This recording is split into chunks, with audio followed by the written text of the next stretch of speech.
Vamos lá para mais um review, para mais uma análise de Shingeki no Kyojin. Attack on Titan chega no seu capítulo 133 e eu acho que não acaba esse ano não, velho. Tava previsto para acabar esse ano, a quarta temporada de Shingeki no Kyojin foi anunciada como a última temporada, mas eu acho que quando ela estrear ainda estaremos vendo o mangá. E a galera do anime vai estar... E aí, Isayama? E esses últimos capítulos aí? Bom, vamos focar no 133, que teve umas revelações sobre os poderes de Falco que ele herdou do Bestial e que podem se misturar com habilidades da fêmea. E essa sacada do Eren ter falado com a nova tropa, né, os aliados.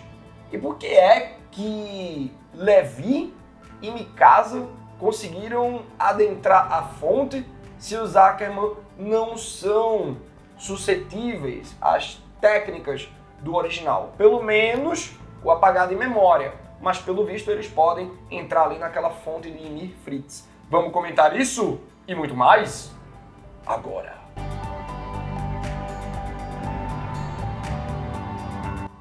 Lembra de me seguir no Instagram e no Twitter. Também dá like nesse vídeo e se inscreve aqui no canal para mais Shingeki no Kyojin. A gente também vai estar analisando a última temporada, episódio a episódio. Beleza? A gente analisa Shingeki no Kyojin desde o capítulo 74, não é agora que a gente vai parar. Lembra também de ir aí na descrição e conferir o nosso link da Amazon, sempre cheio de descontos, e comprando pelo nosso link, o AllBlue ganha uma comissão sem nenhum custo adicional para tu. Então, fortalece o canal e a tua coleção. No começo do capítulo, vemos os aliados com aquela cara de tensão sexual, mas eles não estão mais tensos uns com os outros. Agora a tensão é referente à missão. Caramba, precisamos parar o tremor. Precisamos parar um exército de titãs colossais. Precisamos parar o Eren enquanto titã original. O Eren é Deus. Então tá todo mundo tenso. O Armin tá falando com o Onyankopon, que por sua vez está pilotando o barco voador, né? O avião. O Onyankopon promete deixar todo mundo lá no Forte Slava, apesar do tanque ter sido preenchido só a metade, mas ele vai deixar os aliados lá e ele pede, né, que em troca, pessoal, parem esse tremor. Mas esse pedido aí é um pouquinho complicado, né, Onyankopon? Bom, o Armin começa desenhando um retrato falado do Eren nessa forma de coluna vertebral andante, cheio das costelas, parecendo a menina do Poço do Chamado. E ele consegue desenhar esse retrato falado por conta das informações de Levi e de Pieck, que foram testemunhas oculares dessa forma do Eren.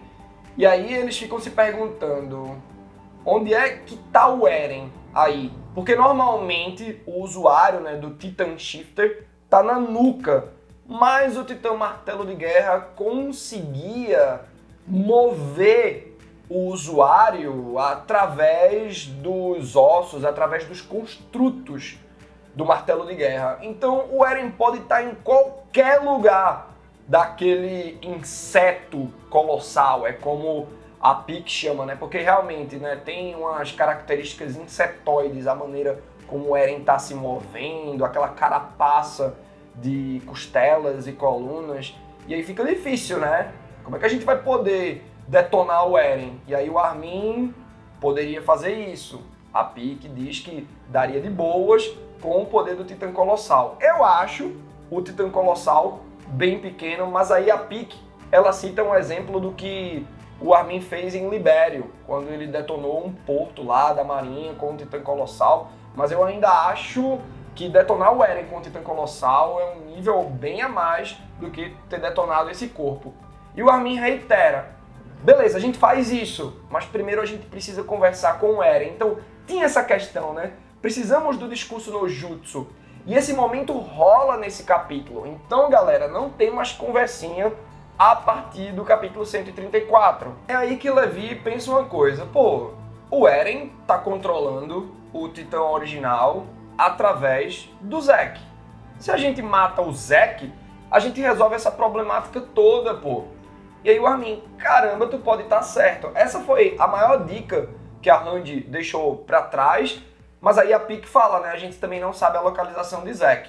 Se eles têm um plano que eles confiam que pode destruir todo aquele titã original que o Eren tá controlando, esse insetão aí de coluna vertebral e pá, com o colossal do Armin, mata o Eren, mata o Zack também.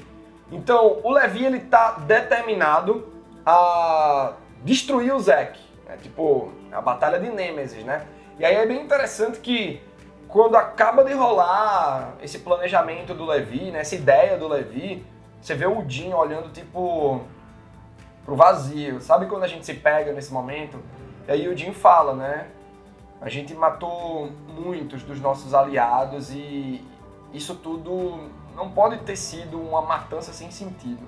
A gente matou uma galera para colocar esse avião aqui no céu, então vamos parar o tremor. A galera tá muito determinada. Claro, eles tentam conversar com o Eren, e foi da melhor maneira possível, porque o Eren veio até eles através da consciência, a gente vai comentar isso já já. E aí, quando eles chegarem lá, é ação. Porque imagina, galera, eles chegam lá perto do Eren, eles localizaram o Titã Eren. Pô, vamos primeiro conversar. Poderia dar tudo muito errado, mas agora eles já vão chegar sabendo que precisam matar o Eren. É aí que rola uma parte, eu diria, semi-problemática. Porque a partir dessas palavras do Jin, o Connie, ele também fala que matou alguns companheiros, ele cita o nome desses companheiros. E aí o Connie entende o rei, né? Caramba, eu entendo o que tu precisou fazer, né? Tu matou companheiros por conta de uma diretriz, por conta de um objetivo. E aí o Jin, ele resume essa fala do Connie dizendo: pois é, eu não culpo ninguém mais, porque viramos assassinos para salvar os outros. É assim que um soldado numa guerra se vê para poder seguir em frente. E aí o Reiner diz: o Eren me disse a mesma coisa logo antes do ataque de Libério, aquele do capítulo 100, né, que o Eren estoura tudo lá. Ele fala que tá matando para poder salvar os outros. Só que, galera, é tudo muito diferente quando a gente compara as atitudes do Connie, do Jin, do Reiner com as do Eren, sabe? Às vezes eu sinto que o Isayama, ele tá querendo transformar o Eren num herói. E se essa mensagem fica forte, e eu acredito que ela já é muito forte entre o fandom de Shingeki no Kyojin, isso é bastante problemático, que eu falei, né? Essa mensagem é semi-problemática. Semi-problemática aqui no capítulo 133. Mas já tá sendo um baita de um problema de Shingeki no Kyojin. E aí, tipo, como é que você compara essas atitudes do Jin e do Connie ali numa microguerra civil, sendo que a gente sabe que os objetivos de Jin e Connie são para salvar o mundo, e aí meio que rola, né, um paralelo com o Eren, que tá cometendo um genocídio, tá já matando, começando a matar um total de 2 bilhões de pessoas. É aí que o Armin percebe algo. Se o Eren pode controlar titãs e eldianos, tipo, ele pode controlar todos os titãs e os eldianos, por que a gente continua com livre-arbítrio? E aí a Pieck, peraí, tu tá querendo dizer que o Eren escolheu não interferir no nosso livre-arbítrio? E aí o Armin vai falando, pois é, como se ele estivesse testando as nossas atitudes, o que é que a gente vai fazer. E aí a Mikasa, mesmo a gente tendo uma chance de parar o tremor que ele tanto quer, e aí o Reiner, pô, é porque deve ser doloroso pra ele, né? Tipo, imagina, ele deve estar querendo passar esses poderes do Titã original pra uma outra pessoa. E se ele não consegue passar, talvez o Eren esteja querendo ser parado. Isso foi uma ideia que a gente já mandou aqui nos vídeos passados. Será que o Eren tá querendo que parem ele? E para pará-lo, precisaria justamente dessa aliança entre povos, para não ter mais guerra, pelo menos durante muito tempo, e Parades começar a ser anexada aos interesses mundiais, enfim.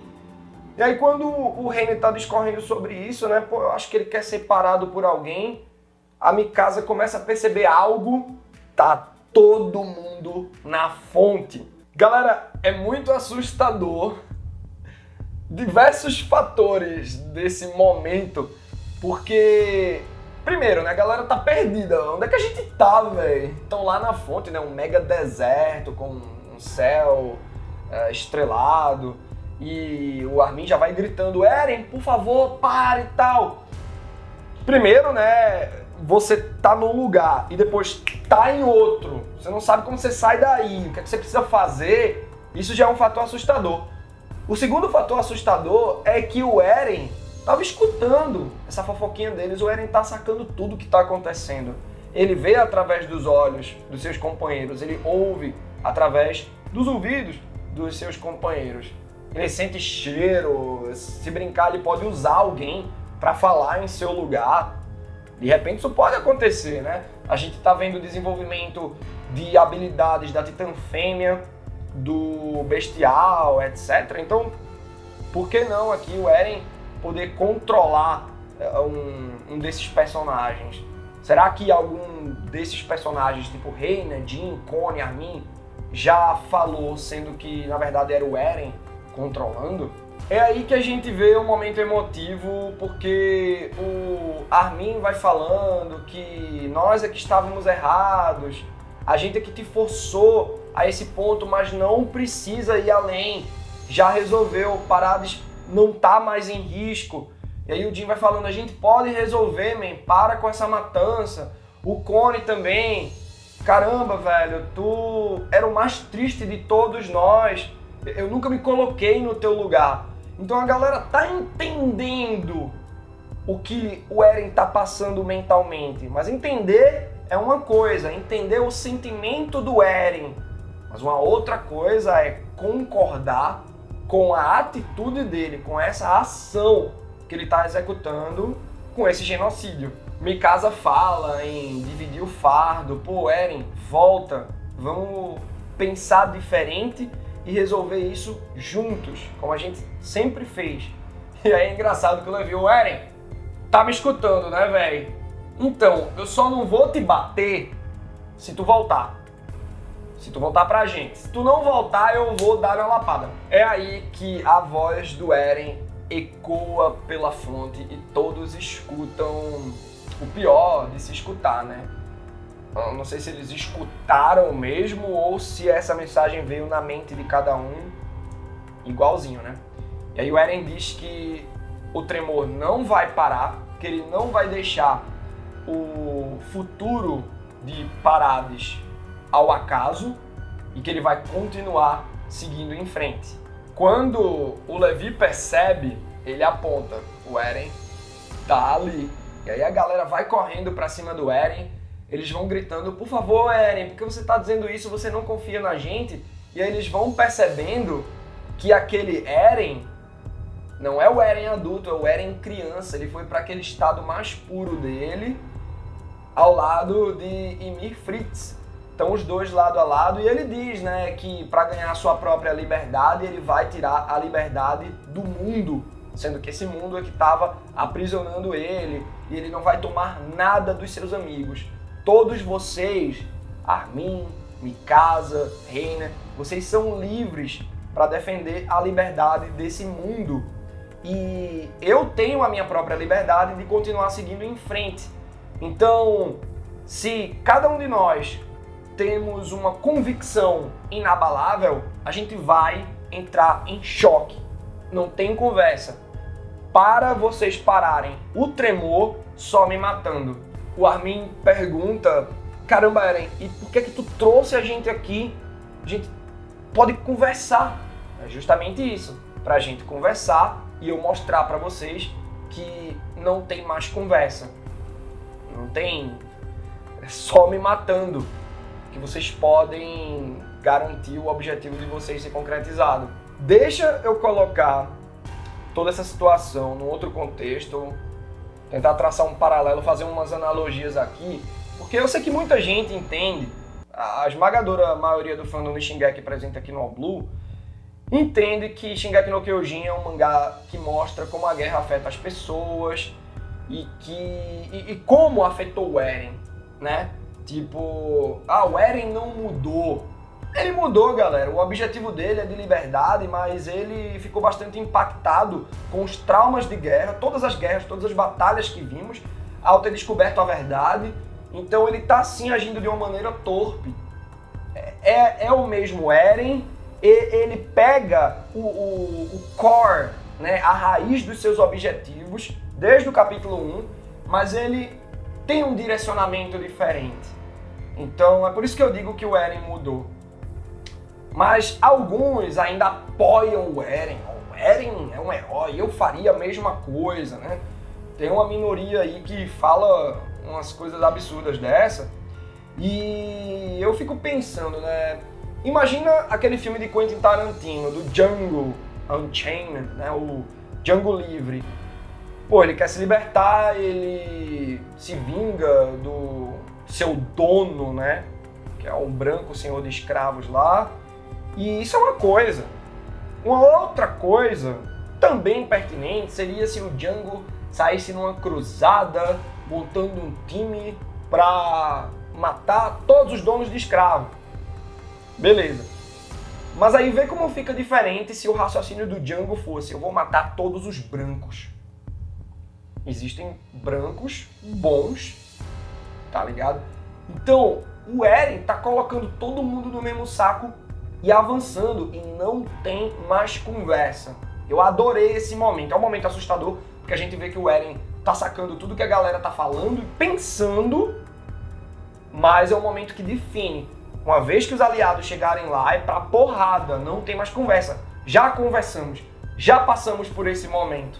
Eu queria trazer um questionamento aqui também, é realmente uma dúvida minha, tá? Porque nenhum criador de conteúdo é absoluto, pelo menos eu não quero ter esse papel aqui, tá bom? É tudo uma construção, eu não fiz nenhum curso em Harvard sobre Shingeki no Kyojin, nem de One Piece, então tem coisas que realmente eu posso ter deixado passar e gosto de debater com vocês, é por isso que eu adoro ler a seção de comentários. E não sei se deixei passar algo, mas eu achei estranho Mikasa e Levi estarem presentes aí na fonte com Ymir Fritz, o Eren e os demais. Porque até nesse próprio capítulo, o Armin fala que o Eren controla os Eldianos e os Titãs. E a gente sabe que os Ackerman são a parte, e que eles até são imunes à lavagem cerebral, à mudança de memórias, né? E aí beleza, a gente sabe que tem aquela história que a gente não sabe se é verdade ainda, que os Ackerman, eles são programados para obedecer o Titã original, que tá com o Eren, mas uma coisa é obedecer, outra coisa é o Eren conseguir mandá-los pra fonte.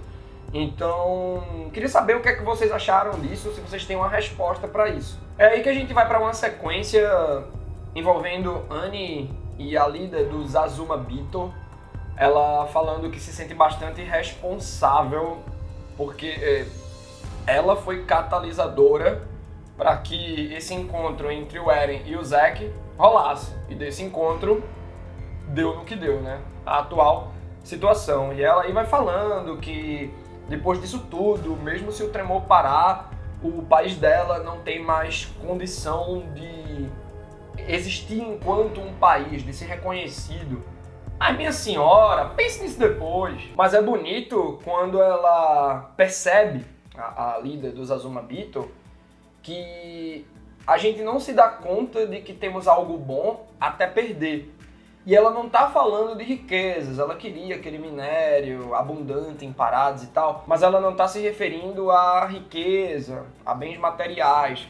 Ela tá se referindo a respeito.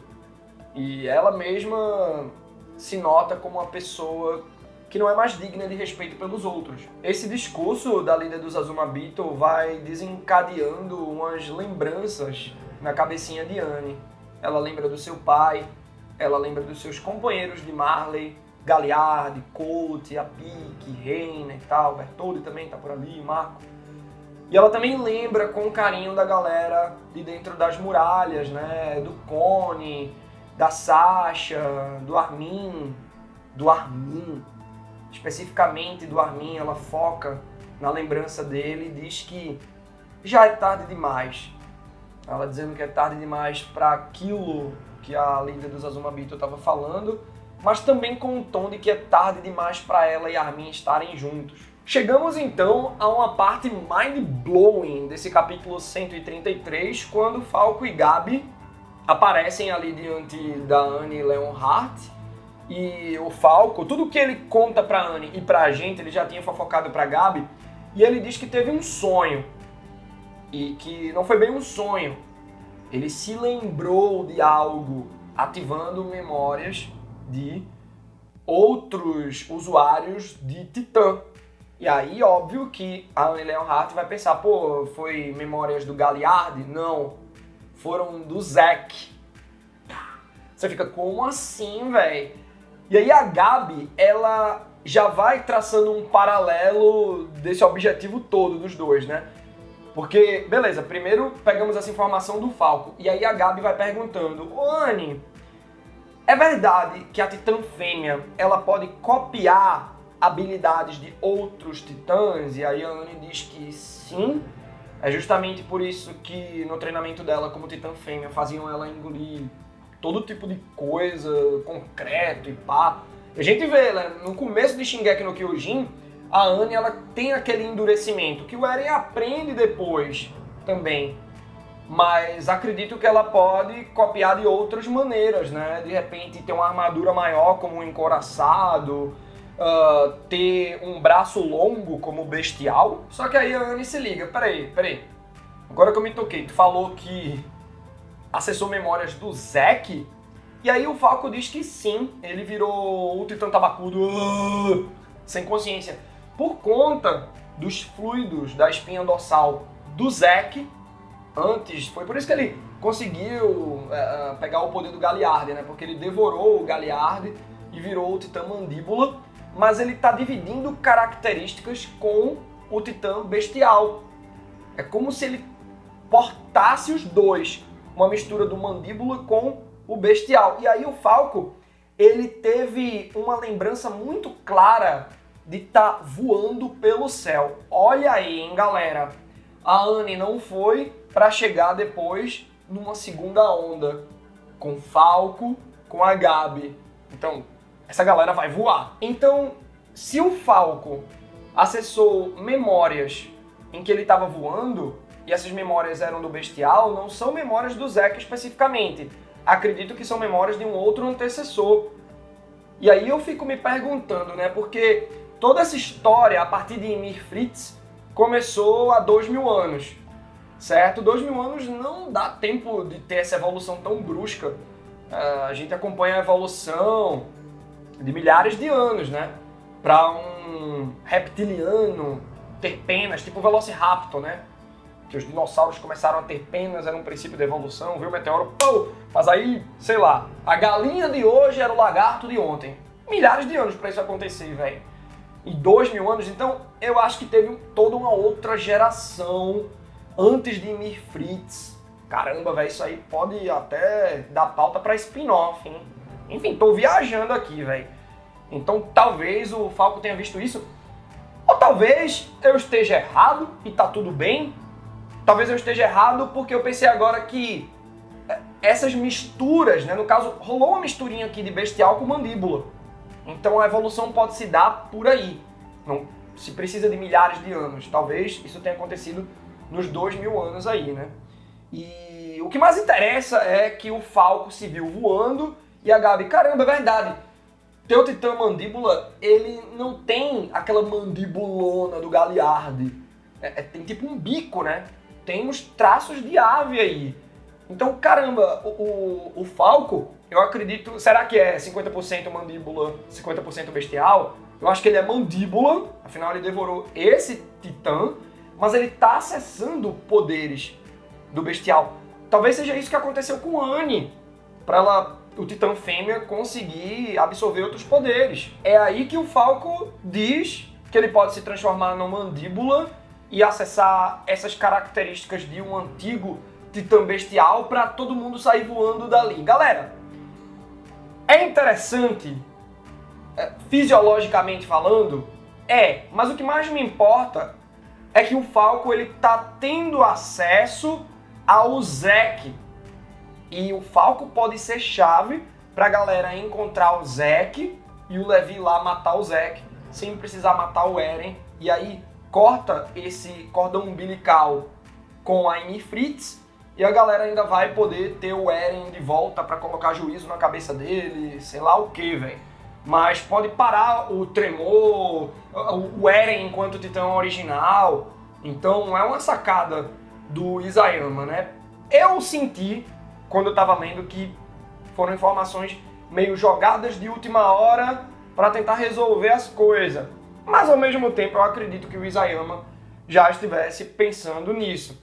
E aí a Annie, ela fica desesperada. Véi, quem garante que tu vai conseguir controlar teus poderes? Tu pode destruir o barco inteiro. E aí a Azumabito fala que é um risco que vale a pena correr se o Falco, com esse titã, puder levar a Annie pra lá e eles pararem o Tremor e vencerem o Eren. Na sequência final do capítulo, a gente tem um plano aberto mostrando como é o Forte Salta, o palco da batalha final, né, pra onde o Eren tá se dirigindo primeiro, porque ele teme que pode vir algum ataque dali, e vem. A gente vê uma força-tarefa eldiana que rendeu alguns marleyanos, estão direcionando um trem até o Forte Slava, até o Forte Salta. O Slava é lá do começo de toda essa saga, né, final do Shingeki no Kyojin. E aí a gente vê os eldianos indo pra lá. Entre eles estão aí os pais do rei, né, a mãe da Pieck, tá a galera aí. Então há esperança deles ainda verem os seus entes queridos, né? A Annie mesmo tava louca pra ver o seu pai. E aí, pô, o plano é a gente pegar os dirigíveis de lá e escaparmos do ataque dos colossais, né, do Tremor.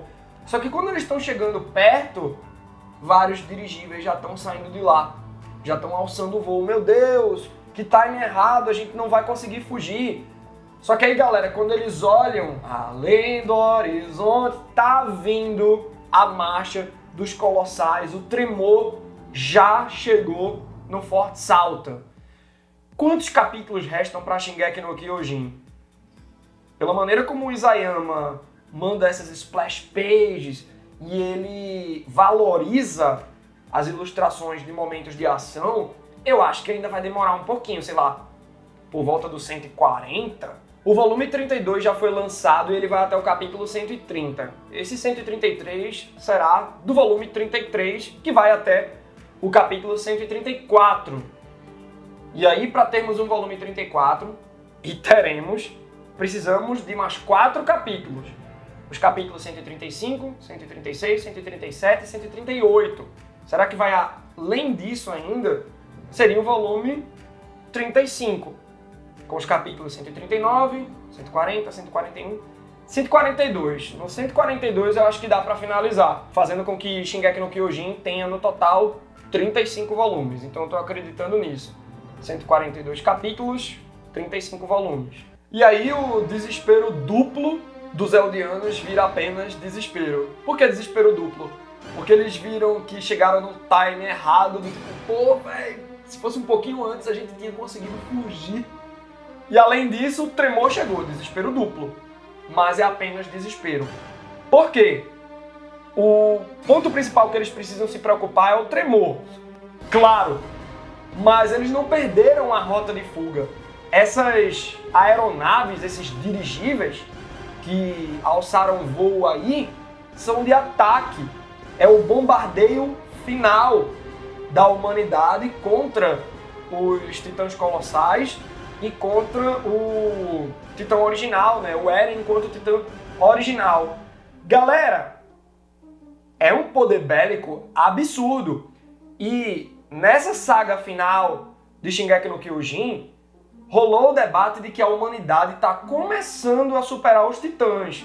Então pode ser que isso dê resultado, que derrube muitos colossais, que aplique dano no Eren E aí ainda vai chegar os aliados. Confere o Apoia-se do All aí na descrição e também confere as recompensas, mas confere mesmo e ajuda o canal a continuar mandando os vídeos sempre firme e forte. Bom, eu quero muito saber o que vocês acharam desse capítulo sobre essa semi-problemática que tá ali, né? Tipo, como se fosse um subtexto do Isayama em querer, de repente, transformar o Eren num herói. Vide que tem pessoas que concordam com o Eren. Ah, eu faria a mesma coisa que o Eren. Quero muito saber o que é que vocês pensam sobre isso.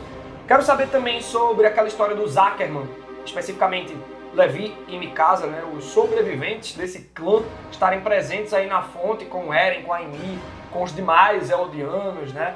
Tipo, eu deixei passar alguma coisa? Tô reiterando aí essa dúvida porque realmente me martelou a cabeça.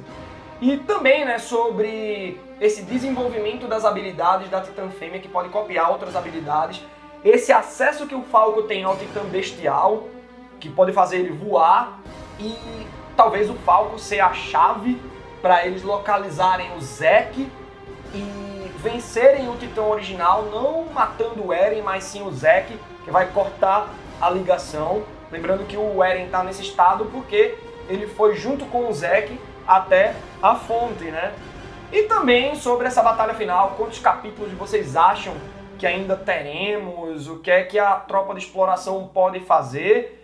Esse último plano aqui, essa página mostrando o bumbum guloso do Eren, com essa mega coluna vertebral, essas costelas aí, né? Me dá uma sensação de que a galera vindo por cima, com a ajuda desse bombardeio também, todos os titãs unidos, o Armin Colossal, eu acho que dá jeito. Mas aí compara o tamanho do Colossal, ó, o Armin é um desses colossais aí. Ele vai cair no Eren, é muito pequeno, velho. O Colossal é colossal, mas perto do Eren é um anão, tá ligado? Então eu quero muito saber o que é que vocês acham sobre tudo, diz aí nos comentários e até a próxima.